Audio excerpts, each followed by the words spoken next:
Beauty and the Beast. Once upon a time there lived a young prince in a beautiful castle. Although he had everything his heart desired, the prince was spoiled and selfish.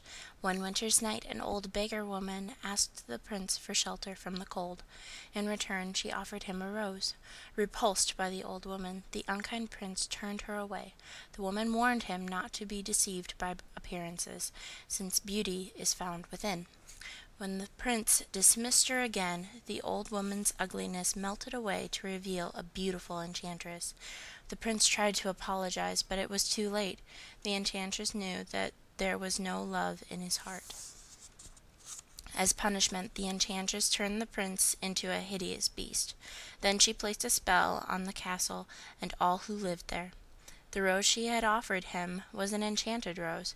It would bloom until the prince was 21.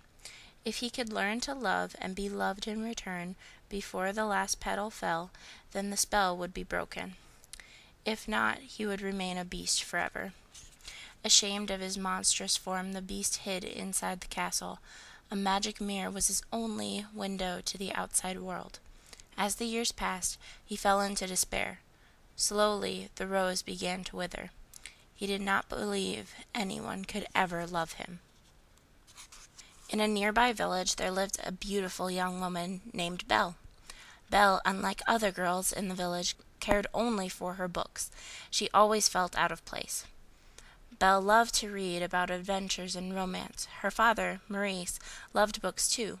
Maurice was an inventor, a genius according to Belle, a crackpot according to the townsfolk. Belle is even stranger than her father, the villagers whispered. Her nose is always in a book, and her head is in the clouds. Gaston, the handsomest man in town, wanted to make Belle his wife, even though she thought he was a brainless brute, and turned him down again and again. Gaston was determined to wed the lovely Belle. One cold day, Maurice hitched his horse, Philippe, to a wagon and set off to show his latest invention at a faraway fair. But Maurice read the map wrong and became lost in a forest. As an icy wind whistled through the trees, he suddenly heard the howls of wolves. Philippe bolted and Maurice fell to the ground. Trying to escape the wolves, the frightened Maurice ran deeper and deeper into the woods. He came to a castle and stumbled inside. There he was greeted by Mrs. Potts, the teapot, Cogsworth, the clock, and Lumiere, the candlestick, who had been servants to the prince. But before he had time to marvel over these strange creatures, an even stranger one appeared, the beast. When Maurice stared in horror, the beast howled angrily. Then he scooped Maurice up and carried him off to the dungeon. Meanwhile, Philippe had made his way home. Belle took one look at the riderless horse and knew something awful had happened to her father. "Philippe, take me to him," she cried, leaping into the horse's saddle. Without a pause, Philippe thundered off toward the woods. When they reached the castle, Belle burst inside and searched frantically for her father. The enchanted objects led her to the dungeon. But just as she found Maurice, the beast appeared. Belle let out a terrified gasp at the sight of the hideous creature. She begged the beast to free her father. When he refused, she bravely offered to take Maurice's place. "No, Belle," Maurice cried, but the beast agreed to the exchange. Before Belle could bid her father goodbye, the beast led her to the room. "The castle is now your home," he said gruffly. Belle is free to go anywhere she liked, except the West Wing. "You will join me for dinner," the beast ordered. "That's not a request." Still Belle refused, and the beast stomped off angrily.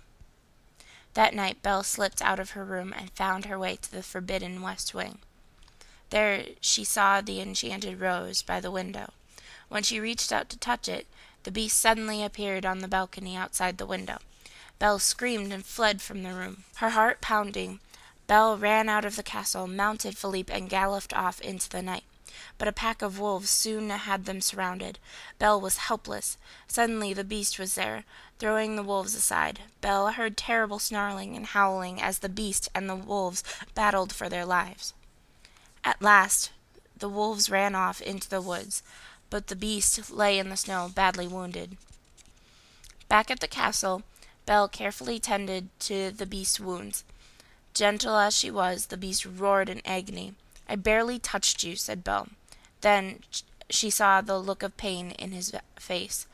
"I forgot to thank you for saving my life," she added softly. The beast only grunted in reply. But when Belle turned away, a hint of a smile appeared on his face. In the days that followed, the beast tried to be a proper host. He showed Belle his library, and she began to teach him how to act like a gentleman. "Perhaps it isn't too late," Cogsworth whispered to Mrs. Potts and her son Chip, the teacup. If Belle could only love the beast, this dreadful spell might yet be broken. Before long, Belle thought of the beast as her dearest friend, and the beast thought of little but the beautiful Belle. One night, while she was teaching him to dance, the beast asked, "Belle, are you happy here with me?" "Yes," she said without hesitation, but the beast saw a trace of sadness in her eyes. Then Belle added, "If only I could see my father again, even for a minute." "You can," the beast said, handing her the magic mirror. Belle gazed into it and saw Maurice trudging through the forest. He looked frail and old. As she watched, he collapsed in a heap. "I must go to him," Belle cried. "He might be dying." "I release you," the beast said sadly. "But take the mirror, then you will always have a way to look back and remember me." With the magic mirror to guide her, Belle soon found her father and brought him home. But their happy reunion was cut short by a pounding on their cottage door. The townspeople had come to take Maurice away. Gaston's friend Le Fou stepped forward. "Maurice has been raving that you were imprisoned by a hideous beast," he said. "Only a crazy man would tell such a tale." But it's true," Belle protested. Her worried eyes searched the crowd and fell on Gaston. "Gaston," she cried, "you know my father isn't crazy. Tell them." Gaston whispered to Belle that he might be able to calm the crowd if she promised to marry him. "Never!" Belle exclaimed. "And my father is not crazy. There really is a beast. I can prove it."